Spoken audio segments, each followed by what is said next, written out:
하나님의 말씀은 신명기 5장 6절부터 11절까지 말씀입니다. 신명기 5장 6절로 11절까지 말씀, 제가 가지고 있는 성경으로는 구약성경 269면에 있습니다. 신명기 5장 6절로 11절까지 말씀 찾으셨으면 저와 한 절씩 교독하도록 하겠습니다. 제가 먼저 읽습니다. 나는 너를 애굽 땅 종되었던 집에서 인도하여 낸 내 하나님 여호와라. 나 외에는 다른 신들을 내게 두지 말지니라. 너는 자기를 위하여 새긴 우상을 만들지 말고 위로 하늘에 있는 것이나 아래로 땅에 있는 것이나 땅 및 물속에 있는 것의 어떤 형상도 만들지 말며 그것들에게 절하지 말며 그것들을 섬기지 말라. 나 내 하나님 여호와는 질투하는 하나님인즉 나를 미워하는 자의 죄를 갚되 아버지로부터 아들에게로 3, 4대까지 이르게 하거니와 나를 사랑하고 내 계명을 지키는 자에게는 1000대까지 은혜를 베푸느니라. 너는 내 하나님 여호와의 이름을 망명되이 일컫지 말라. 나 여호와는 내 이름을 망명되이 일컫는 자를 죄 없는 줄로 인정하지 아니하리라. 아멘. 여러분들께서 한 번쯤은 들어보셨을 법한 기독교 고전 유머가 하나 있습니다. 이런 내용입니다. 어느 한 전도사님께서 결혼을 했습니다. 신혼방에 들어서서 짐을 정리하다가 사모님의 가방에서 조그마한 통 하나를 발견했습니다. 이 작은 통 안에 무엇이 들어있는지, 이 작은 통이 무엇인지 너무 궁금한 나머지 사모님께 물어봤습니다. 여보, 이 통은 뭐죠? 그러자 사모님이 말했습니다. 다른 것은 몰라도 이것만은 절대 열어보시면 안 돼요. 아셨죠? 그러자 전도사님은 궁금했지만 이 사모님께서 워낙 완강하게 말리는 통에 알았다고 그만 약속하고 말았습니다. 그리고 잊어버린 채 20년의 세월이 훌쩍 흘렀습니다. 그 사이 이 전도사님은 어엿한 목사님이 되었습니다. 20년간 목회하면서 어느 날 이사를 하게 되어 짐을 정리하게 되었는데 20년 전에 그 통을 우연하게도 발견하게 된 것입니다. 이 목사님은 속으로 이제는 20년이나 지났는데 설마 괜찮겠지 생각하고는 통을 살짝 열어보았습니다. 그런데 그 안에는 현금 200만 원과 계란 3개가 들어있는 것이 아니었겠습니까? 이 작은 통 안에 현금 200만 원과 계란 3개가 왜 들어있는지 너무 궁금해서 사모님께 이실직고하고 물어보았습니다. 여보, 이 통 안에 들어있는 게 뭐예요? 그러자 사모님께서는 절대 열어보지 말라고 했는데 열어보았다고 이 목사님을 원망하면서 마지못해서 이야기를 꺼내기 시작했습니다. 좋아요. 이제는 말씀드리죠. 당신이 저와 결혼 후에 교회에서 설교하실 때 제가 졸음이 오면 그때마다 계란을 하나씩 모았어요. 이 말에 이 목사님께서 기분이 매우 좋아졌습니다. 그래? 20년 동안 내가 졸음이 오는 설교를 3번밖에 안 했어? 그런데 그 돈은 뭐지? 그러자 사모님이 머뭇거리면서 이렇게 말했습니다. 계란 판 돈이요. 계란 판 돈이 200만 원이면 과연 몇 번이나 졸음이 오는 설교를 했는지 모르겠습니다. 이 무더운 날씨에 점심 식사까지 마치고 오후 예배에 참석하면 졸음이 딱 몰려오기 좋은 시간이 바로 지금이 아닐까 합니다. 우리 맑은 샘 찬양팀과 함께 박수를 치면서 찬양할 때는 괜찮았는데 이제 설교를 시작하려고 하니까 여러분 지금 어떠십니까? 눈꺼풀이 무거워지고 고개가 절로 공손해지시는 않으십니까? 여러분이 졸음이 쏟아지지 않도록 저도 설교를 최선을 다해 하는데 혹시라도 여러분 말씀을 듣다가 졸음이 온다 싶으신 분들은 박 목사 집에 달걀이 모이면 안 되는데 달걀 판 돈이 200만 원이나 되면 안 되는데 이렇게 생각하시고 졸음도 이기시고 또 말씀의 은혜도 받아 누리실 수 있기를 소망합니다. 약속하셨습니다. 20년도 더 지난 일입니다. 제가 지하철 안에서 우연히 저와 비슷한 또래의 두 남자 청년의 대화를 듣게 되었습니다. 한 청년이 먼저 이렇게 말했습니다. 나는 기독교가 너무 싫어. 정말 싫어. 이 기독교가 너무 싫다는 말에 저의 온 신경은 그 청년들의 말에 집중하게 되었습니다. 옆에 있던 청년이 물어보았습니다. 야, 너는 왜 그렇게 기독교가 싫어? 그러자 기독교가 싫다던 청년이 말했습니다. 기독교는 말이야, 이것도 하지 말라 저것도 하지 말라, 하지 말라는 게 너무 많아. 왜 온통 하지 말라는 것뿐이야? 10계명만 봐도 그래. 하지 말라는 것뿐이잖아. 이 청년들의 대화를 들으면서 같은 20대 청년으로 이런 생각이 들었습니다. 얘네들이 이 10계명에 대해서 알기는 아는 것 같은데 제대로는 모르는구나.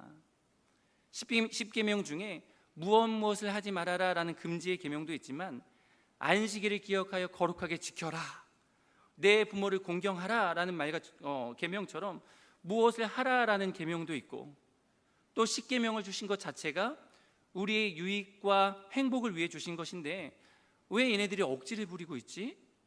10계명과 하나님의 말씀에 대해서 큰 오해를 하고 있구나라는 생각이 들었습니다.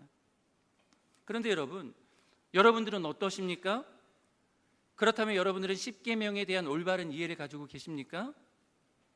10계명이라고 하면 여러분 제일 먼저 어떤 생각이 떠오르십니까?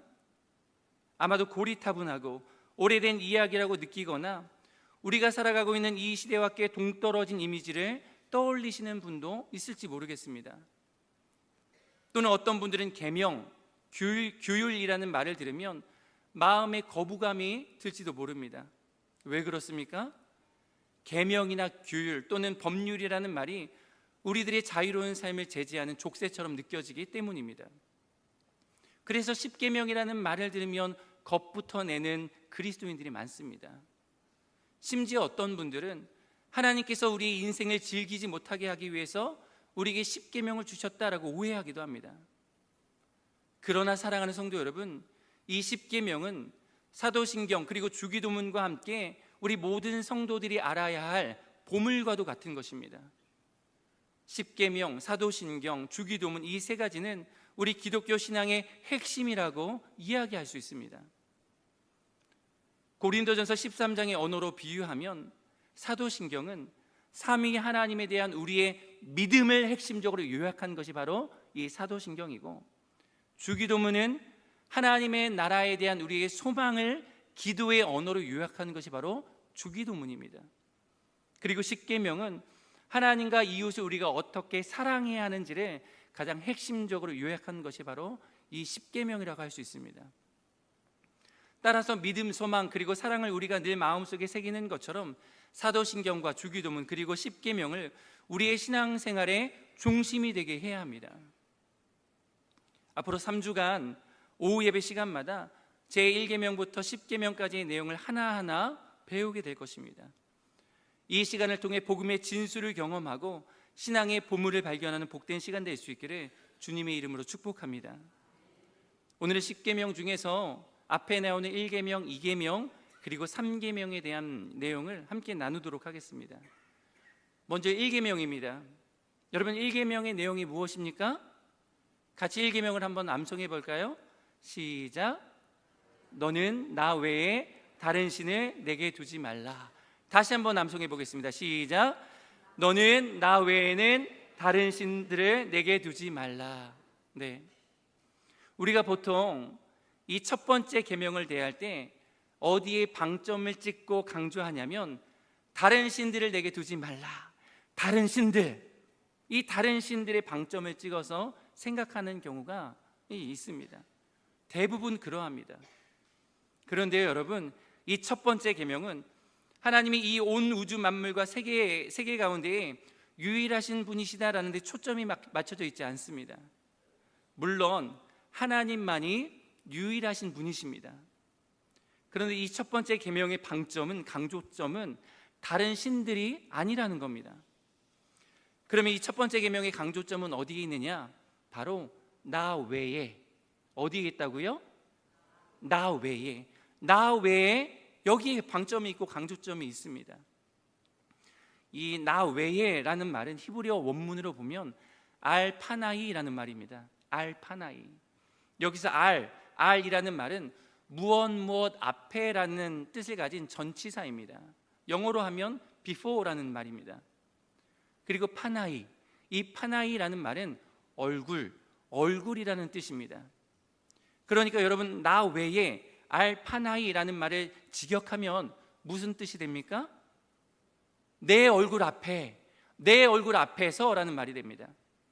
여러분, 내 얼굴 앞에, 내 얼굴 앞에서라는 말을 넣어서 1계명을 다시 암송하면 이렇게 되는 겁니다. 너는 내 얼굴 앞에서 다른 신들을 내게 두지 말라. 여러분, 이게 무슨 말일까요? 나와 너 사이의 어떤 것도 사랑의 대상으로 개입되어서는 안 된다라는 뜻입니다. 하나님께서 이스라엘 백성들을 애굽에서 건져내시자마자 그들에게 제일 먼저 요구하신 것이 무엇이냐면, 이제 내 얼굴 앞에는 너만 있어야 돼. 그리고 네 얼굴 앞에는 나만 있게 해. 나의 얼굴과 너의 얼굴 사이에 그 어떤 것도 사랑의 대상으로 두어서는 안 돼. 여러분, 이것을 요구하신 것입니다. 그러니까 1계명은 단순히 우상 숭배를 금지하시는 것이 아니라 하나님 앞에는 이스라엘 백성들만, 그리고 이스라엘 앞에는 하나님만, 하나님과 이스라엘 사이에는 어떤 것도 두지 말라는 것입니다. 여러분, 이러한 관계를 한마디로 정의하면 어떤 관계이겠습니까? 사랑의 관계입니다. 사랑의 관계. 여러분, 사랑해 보셨습니까? 왜 다들 얼굴이 심각해지시죠? 여러분, 지금의 남편을, 지금의 아내를 정의나 의리로만 만나서 결혼하시고 자녀를 낳으신 것 아니지 않으십니까? 사랑하셨잖아요. 사랑하셨죠. 이 뜨겁게 사랑할 때의 감정을, 그 마음을 한번 회상해 보시길 바랍니다. 너무 오래돼서 기억이 나지 않는다고요? 그래도 한번 그때의 감정을 생각해 보십시오. 여러분, 사랑하는 애인과 데이트할 때 가장 싫은 게 무엇인지 아십니까? 누가 두 사람 사이에 눈치 없이 끼어드는 게 제일 싫습니다. 애인끼리 밥 먹으러 가는데 눈치 없이 끼어들고, 애인끼리 영화 보러 극장에 가는데 눈치 없이 끼어드는 거, 이 가장 싫습니다. 그래서요, 여러분, 우리가 낄끼빠빠를 잘해야 합니다. 낄끼빠빠가 무슨 뜻입니까? 낄 땐 끼고 빠질 땐 빠져야 합니다. 그런데 낄 땐 빠지고 빠질 땐 끼면 어떻게 됩니까? 미운 털 박히는 겁니다. 제가 저의 아내를 처음 만난 지 6개월 만에 결혼했습니다. 제가 6개월 만에 결혼했다고 하면 대부분 놀라십니다. 그런데 그만큼 처음 만났을 때 이 사람이 내 사람이다, 느꼈습니다. 제 아내를 잘 아시는 분들은 제가 장가를 정말 잘 갔다고 말씀들을 많이 하십니다. 저도 인정합니다. 여러분, 제 아내가 아니면 누가 저처럼 까칠하고 깐깐한 사람을 지금까지 데리고 살겠습니까?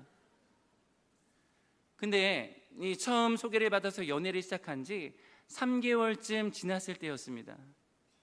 사귄 지 3개월쯤 됐으니 이 서로에 대해서 죽고 못 사는 그런 좋은 시절이었죠. 연인들이 가장 하고 싶어하는 데이트 중에 하나인 놀이동산에 가게 되었습니다. 얼마나 좋고 설레었겠습니까?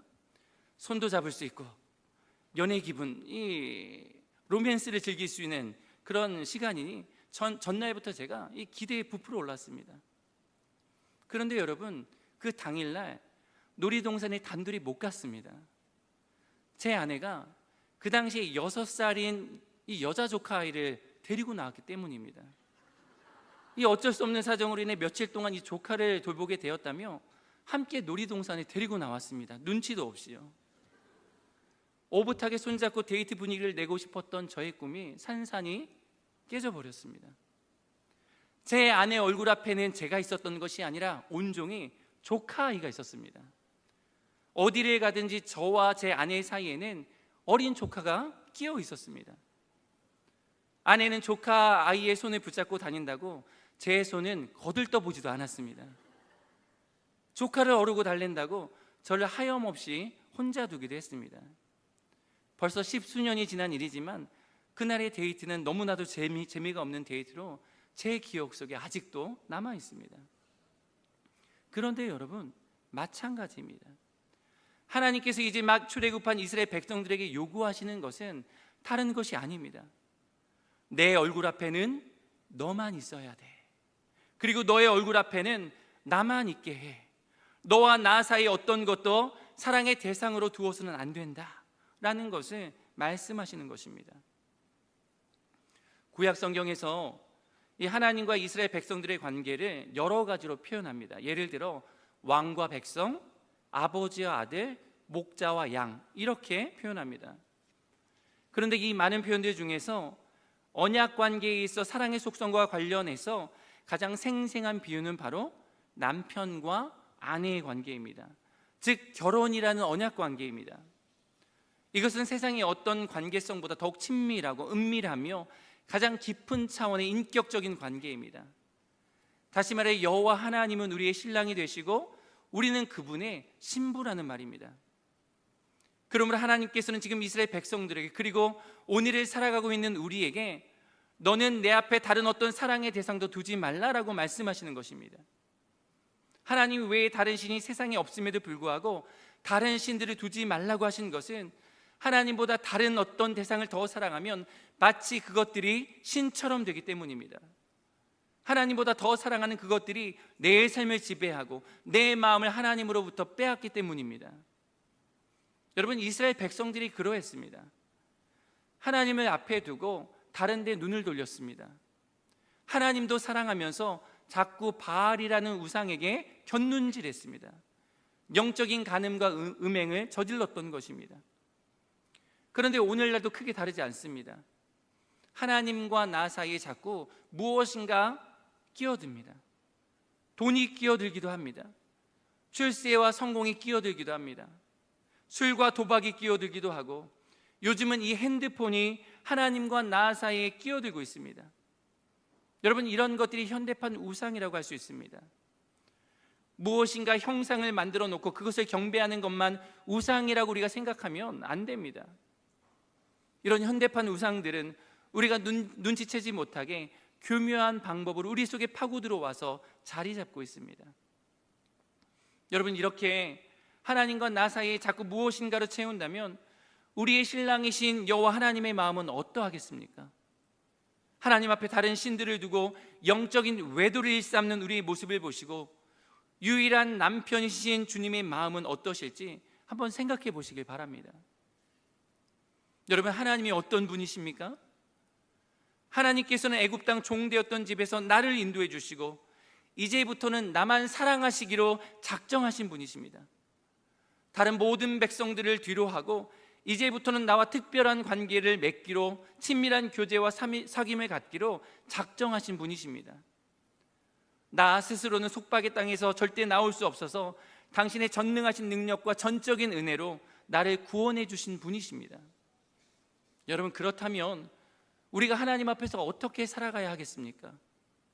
그 구원의 은혜와 은총을 받은 자로서 우리가 이 땅 위에서 어떻게 살아가야 하겠습니까? 오직 그분의 거룩한 신부로서 우리는 이 주님만을 예배하고 주님만을 사랑해야 합니다. 주님만을 바라봐야 합니다. 우리 주님께 모든 시선을 내어 맞추며 전심으로 그분께 우리의 삶을 내어 드려야 합니다. 우리가 잘 알고 있는 웨스트민스터 교리문답의 첫 문답이 말하는 것처럼 우리 인생의 최고의 목적이 하나님을 영화롭게 하고 하나님을 영원히 즐거워하는 것이 되어야 하는 것입니다.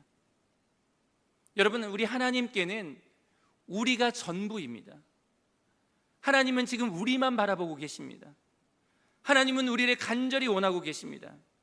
그래서 우리의 사랑을 원하고 계시는 것입니다. 그 주님 앞에 우리의 시선을 고정할 수 있는 저와 여러분이 되시기를 간절히 소망합니다.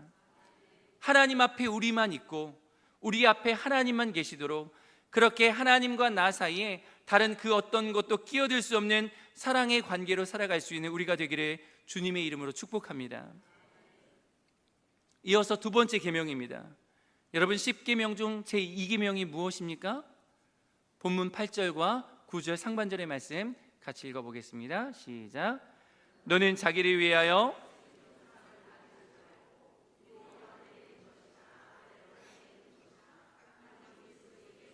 어떤 형상도 만들지 말며 그것들에게 절하지 말며 그것들을 섬기지 말라. 아멘. 여러분, 이 두 번째 계명이 좀 길어 보이기는 하지만 한 문장으로 요약하면 바로 이것입니다. 너를 위하여 새긴 우상을 만들지 말고 그것들을 섬기지 말라.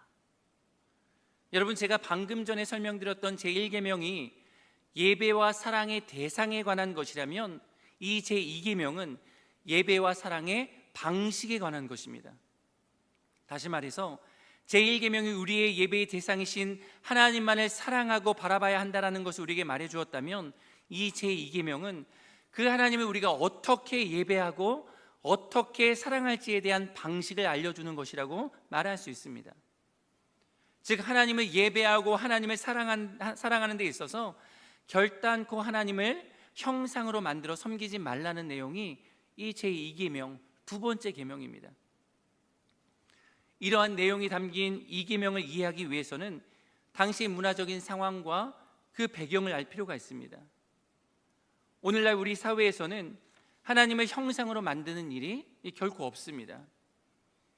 그런데 출애굽 당시 이스라엘 백성들에게는 그 일이 너무나도 자연스러운 일이었습니다. 여러분, 이스라엘 백성이 출애굽하기 전에 애굽에서 몇 년 동안 노예 생활을 했습니까? 400년입니다. 400년. 그렇게 오랫동안 애굽의 문화와 종교와 그리고 모든 관습의 울타리 속에서 살았습니다. 이 400년 동안 노예로 살면서 애굽의 신들, 즉 새긴 우상들에 둘러싸여서 그 400년이라는 시간을 살아왔던 것입니다. 게다가 애굽 사람들이 우상을 섬기는 모습을 매일같이 지켜보면서 그 현장에 자연스럽게 동화되었던 겁니다. 몇 년 동안이요? 400년 동안이요. 그렇기 때문에 이스라엘 백성들에게 어떤 신을 섬기고 예배하고 사랑한다라는 말은 어떤 형상을 만들어 놓고 그것을 경배하고 예배한다라는 개념으로 굳어져 버렸던 것입니다. 여러분, 그 단적인 예가 바로 출애굽기 32장에 나오는 금송아지 숭배 사건이 바로 그 예입니다.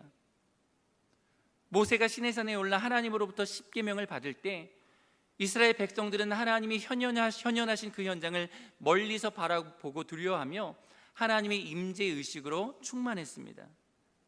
그때 하나님에 관한 어떤 형상도 그들이 볼 수 없었습니다. 신명기 4장 12절을 보십시오. 여호와께서 불길 중에서 너희에게 말씀하시되 음성뿐이므로 너희가 그 말소리만 듣고 형상은 보지 못하였느니라. 그런데 그동안 이스라엘 백성들의 리더로서 그리고 하나님과 백성들 사이에 가교 역할을 하던 모세가 십계명을 받는다고 산에 올라가서 40일 동안 이 소식이 없자 백성들의 마음이 점점 불안해지기 시작했습니다. 그리고 하나님이 없는 내적인 공허함이 밀려들기 시작했습니다. 그러자 이스라엘 백성들은 아론을 부추겨서 금을 가지고서는 조각칼로 새긴 송아지 형상을 만들어 놓고는 여러분 이렇게 말했습니다.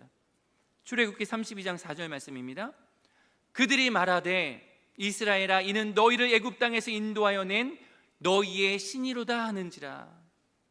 심지어는 그 이튿날 그 다음 날에 여호와의 절일로 공포하고 그 앞에 제물을 드리고 예배하고 경배하기까지 했습니다.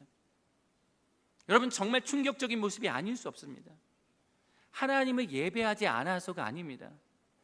지금 금송아지 형상을 만들어 놓고 그 앞에서 자신들이 하나님을 예배하고 하나님을 경배하고 하나님을 섬긴다라고 생각했기 때문입니다. 여러분, 그러면 이와 같은 이스라엘 백성들의 예배 행위를 하나님께서 좋아하셨을까요?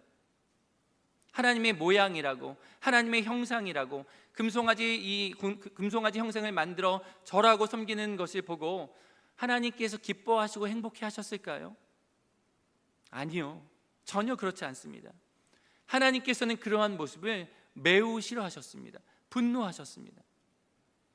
사랑하는 성도 여러분, 바른 예배, 하나님께서 기뻐하시는 예배는 우리의 종교성을 만족하는 예배가 아니라 우리 하나님께서 정해주신 절차와 방법에 따라 드리는 예배가 하나님께서 받으시는 예배입니다. 그러한 예배에 참된 기쁨과 감사와 은혜가 있는 것입니다.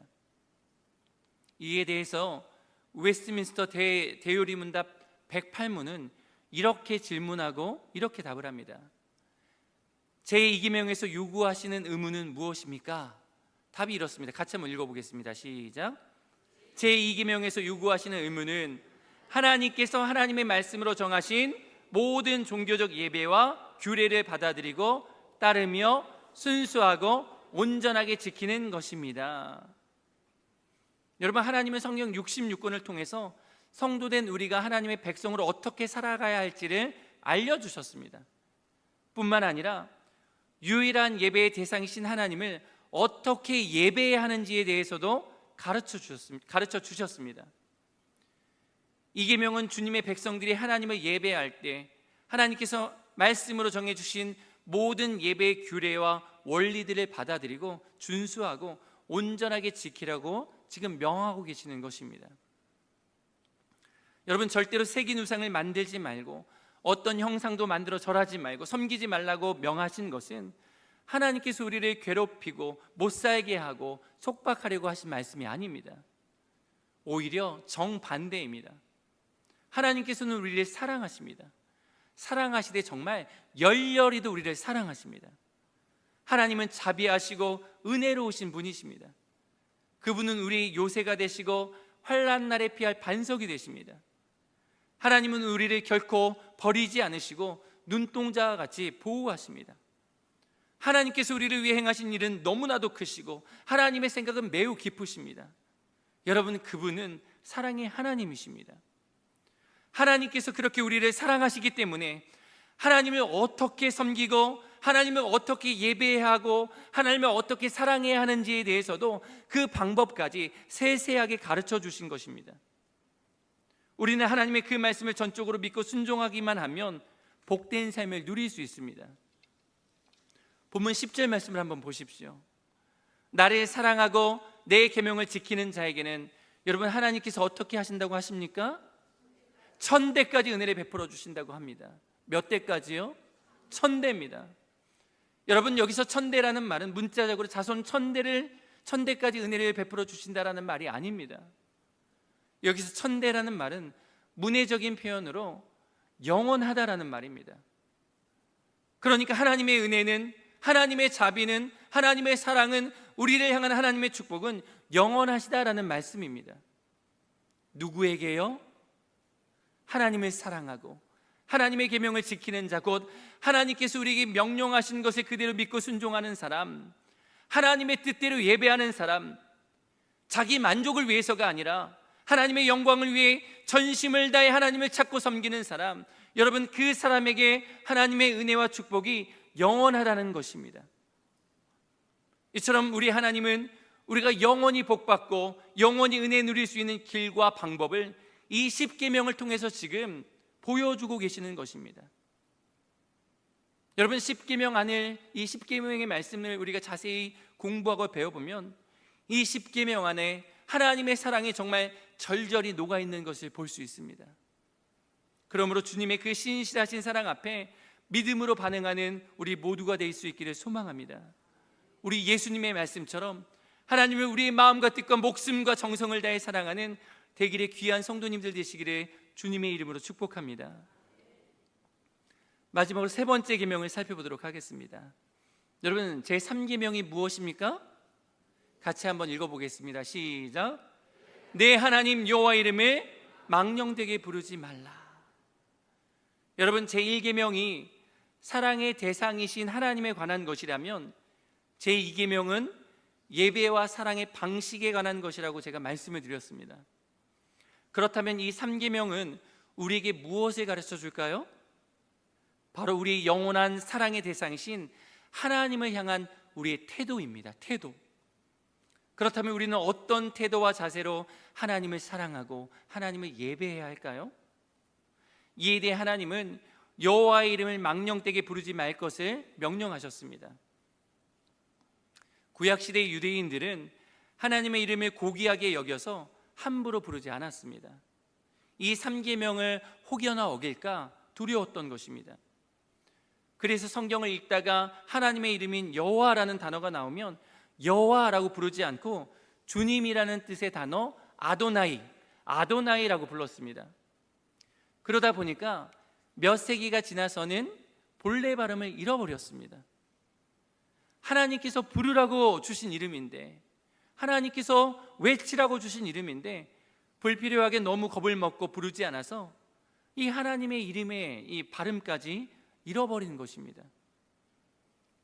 유대인들이 여호와라는 이름을 그대로 부르지 않고 다르게 부른 것은 이 제3계명에서 말씀하신 하나님의 본의를 잘못 해석한 것이고 잘못 적용한 것입니다. 여호와의 이름을 망령되게 부르는 실수를 하지 않기 위해 아예 이름을 부르지 않는다라는 것은 어리석은 행동임에 틀림없습니다. 그러나 여러분, 하나님과 하나님의 이름에 대한 경건함과 두려운 태도는 우리가 배워야 합니다. 왜냐하면 여호와 하나님과 그분의 이름은 고귀하며 거룩하기 때문입니다. 언약 백성은 언약의 하나님과 그의 이름을 경외함으로 대해야 합니다. 사랑과 두려움 없이 하나님께 나아가서는 안 됩니다. 그러기에 우리에게 이 세 번째 계명을 주신 것은 우리를 사랑하시는 하나님 아버지의 아주 구체적인 배려가 아닐 수 없습니다. 그러면 여러분, 망령되게 부른다, 이 망령되게 부른다라는 말은 무슨 뜻입니까? 요즘은 망령되다라는 말 자체를 잘 쓰지 않는데요, 국어사전에 보면 이 망령되다라는 말을 언행이 일치에 맞지 않고 허황하거나 주책 없다라는 뜻으로 되어 있습니다. 히브리어도 헛되다, 가치 없다, 속이다라는 의미가 있습니다. 여러분, 이 망령되다에 해당하는 히브리어 단어의 반대말은 신실하다, 진실하다, 그리고 믿음직하다라는 의미입니다. 그러므로 하나님의 이름을 망령되게 부르는 것은 곧 하나님의 이름을 진실하지 않고 믿음 없이 부르는 태도를 의미합니다. 그렇다면 우리는 하나님에 대해 어떤 태도를 지녀야 하며 어떠한 마음으로 하나님의 이름을 어떻게 불러야 하겠습니까? 이 여호와라는 말은 나는 스스로 있는 자, 나는 스스로 있는 자이다 라는 말입니다. 즉 다른 대상에게 의존하지 않고 스스로 존재하시는 분이라는 그의 이름입니다. 그뿐만 아니라 당신의 백성과 언제나 함께 하시는 언약의 하나님이다 라는 그분의 이름이기도 합니다. 게다가 비참한 우리 인생을 내버려 두지 않으시고 반드시 당신이 원하는 곳으로 인도해 내시겠다라는 그분의 약속의 이름이기도 합니다. 더욱 이러한 하나님의 이름은 하나님의 속성과 직결되어 있습니다. 즉 하나님은 지극히 지혜로우시고 지극히 거룩하시며 지극히 의로우시며 지극히 자비로우시며 지극히 선하신 분이십니다. 그러기에 우리의 인생을 빚어가시는 하나님의 일하심은 모든 것이 지극히 지혜롭고 거룩하며 의로우며 자비롭고 선한 것입니다. 이에 대한 우리의 삶의 반응은 오직 감사와 찬양과 순종이어야만 합니다. 전심으로 그분을 사랑하고 그분께 기도하며 내 일상의 모든 순간을 그분의 이름에 합당하도록 우리가 만들어가야 하는 것입니다. 하루는 성 프란시스가 제자들과 함께 전도하려고 나섰습니다. 어느 동네에 들어가 보니까 어린아이가 혼자 놀고 있었습니다. 프란시스는 그 아이에게 다가가서 1시간 동안 놀아주었습니다. 그리고 그곳을 떠나서 밭에 일하는 농부를 보고는 그 밭에 같이 들어가서 한동안 밭일을 도와주고 또 동네 사람들의 필요에 따라 이것저것을 찾아서 도와주었습니다. 그리고 저녁이 되어서 제자들과 함께 숙소로 돌아온 프란시스가 제자들에게 이렇게 말했습니다. 너희들이 오늘 전도하느라 수고가 많았다. 그러자 제자들 중에 한 사람이 일어나서 말했습니다. 선생님은 한 번도 사람들에게 예수를 믿으라고 말한 적이 없습니다. 그런데 전도했다고 하시네요. 그때 성 프란시스가 이렇게 말했습니다. 바로 너희의 얼굴과 너희의 언행에서 이미 예수 그리스도가 전파되었다. 사랑하는 성도 여러분, 조금 뼈아픈 이야기이긴 하지만 교회가 세상으로부터 얼마나 많은 조롱과 멸시를 지금 당하고 있습니까? 여러분은 왜 교회가 세상으로부터 멸시와 조롱을 받는다고 생각하고 계십니까? 하나님의 이름으로 부름받은 우리들, 곧 거룩한 무리, 성도라는 이름으로 살아가고 있는 우리들이 주님을 바르게 믿지 못해서 그러진 않습니까? 하나님의 이름을 빙자해서 법정에서 위증을 하는 교인들이 있는가 하면 지키지도 못할 일을 주님의 이름을 걸고 경솔하게 서원하는 교인도 있습니다. 심지어 자기 자신이 하는 말과 행동이 하나님의 이름을 욕되게 하는 행위인지도 모르고 계속해서 그 죄를 저지르는 교인도 있습니다. 여러분, 성도의 말과 행위 속에서 드러나는 신실한 믿음의 모습이 바로 하나님을 영화롭게 하는 태도요, 하나님을 기쁘시게 하는 것임을 우리가 기억해야 합니다. 오늘날 세상으로부터 교회와 성도가 비난의 대상이 되고 심지어 저주의 대상이 되는 것은 바로 여호와 하나님의 이름에 걸맞는 언사를 우리가 세상에 보여주지 못했기 때문입니다. 그러므로 이 땅 위에 살아가는 성도는 반드시 그리스도 안에서 바르게 살아가야 합니다. 왜냐하면 바로 우리의 삶의 모습을 통해 하나님의 이름이 거룩하게 드러나기 때문입니다. 여러분, 우리는 모두 크리스천이라는 이름을 달고 있습니다. 이 크리스천이라는 말은 그리스어로 크리스차노스라는 말입니다. 이 말은 그리스도에게 속한 자, 그리스도를 본받는 자, 그리스도를 따르는 자라는 뜻을 가지고 있습니다. 그래서 여러분, 우리가 잘못된 말을 하고 잘못된 행동을 한다면 그것이 우리의 삶을 통해서 그리스도의 이름을 망령되게 부르는 일이 되는 것입니다. 그렇기 때문에 우리는 우리의 삶에서 그리스도의 이름을 거룩하게 드러내야 할 사명이 있습니다. 우리 주님께서는 분명하게 이 점을 지적하시며 여호와 하나님의 이름에 합당한 삶을 살 것을 이렇게 우리들에게 요구하셨습니다. 마태복음 5장 16절 말씀 같이 읽어보겠습니다. 이같이 너희 빛이 사람 앞에 비치게 하여 그들로 너희 착한 행실을 보고 하늘에 계신 너희 아버지께 영광을 돌리게 하라. 아멘. 여러분, 그렇습니다. 우리의 유일한 사랑이 되시는 하나님을 향해 우리가 사랑을 고백하는 것은 입술로만 하는 것이 결코 아닙니다. 정말 하나님을 나의 왕으로, 나의 주인으로 모시고 그분의 말씀에 따라 살겠다는 마음과 자세가 바로 주님을 사랑하는 삶인 것입니다. 어떻게 하든지 하나님의 이름이 나의 삶을 통해 높임받으시기를 소망하는 것입니다. 이러한 삶의 태도로 우리가 주님을 바라보고 주님을 사랑하는 사람은 하나님의 뜻을 소중하게 여기고 순종하며 살아가게 되는 것입니다. 여러분, 이것이 바로 제3계명을 지키는 것입니다. 이제 말씀을 맺도록 하겠습니다. 사랑하는 성도 여러분, 이 10계명은 결코 우리에게 주어진 무거운 짐이 아닙니다. 부담이 아닙니다.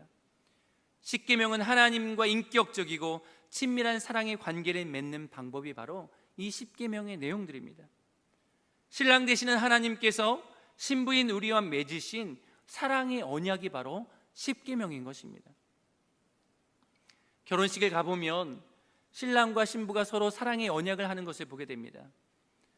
주례자가 신랑과 신부에게 누구누구 군은 혹은 누구누구 양은 어떤 경우에도 늘 서로 사랑하고 존중하며 어른을 공경하고 진실한 남편으로 그리고 진실한 아내로서 도리를 다할 것을 맹세합니까? 여러분, 이렇게 물으면 신랑과 신부가 어떻게 합니까? 확신에 찬 목소리로 네 하고 대답을 합니다. 그리고 서약한 대로, 물론 부족한 면이 있을 수는 있지만 서약한 대로 평생을 서로 존중하며 사랑하기로 그렇게 노력합니다. 사랑하는 성도 여러분, 10계명이 바로 하나님과 우리 사이의 혼인 서약서입니다. 하나님께서는 우리를 어떻게 사랑하시는지, 그리고 우리는 어떻게 하나님을 사랑해야 하는지를 보여주는 사랑의 서약서, 혼인 서약서가 바로 이 10계명입니다. 그러므로 우리는 하나님과 언약 관계로서 하나님의 사랑이 깊이 담겨져 있는 이 10계명을 마음속에 새기며 살아갈 뿐만 아니라 우리의 삶으로 이 10계명의 말씀을 살아내며 주님 사랑하기에 더욱 힘써야 할 줄 믿습니다. 그 어느 때보다 무더운 여름, 10계명의 말씀을 배우고 묵상하며 주님과의 사랑이 더욱 깊어지는 복된 삶이 되시기를 주님의 이름으로 축복합니다. 기도하겠습니다. 하나님, 감사합니다. 우리에게는 구원받을 만한 아무 공로도 없고 거룩하신 하나님의 신부로서 부름을 받을 만한 아무런 자격이 없지만 그럼에도 불구하고 사랑의 하나님께서 우리 인생 가운데 찾아와 주시고 우리를 천국 백성으로, 하나님의 나라로, 또한 주님의 신부로 부르신 것을 참 감사합니다. 그리고 10계명을 통해 주님과 우리가 거룩한 사랑의 서약을 맺게 하신 것도 감사합니다.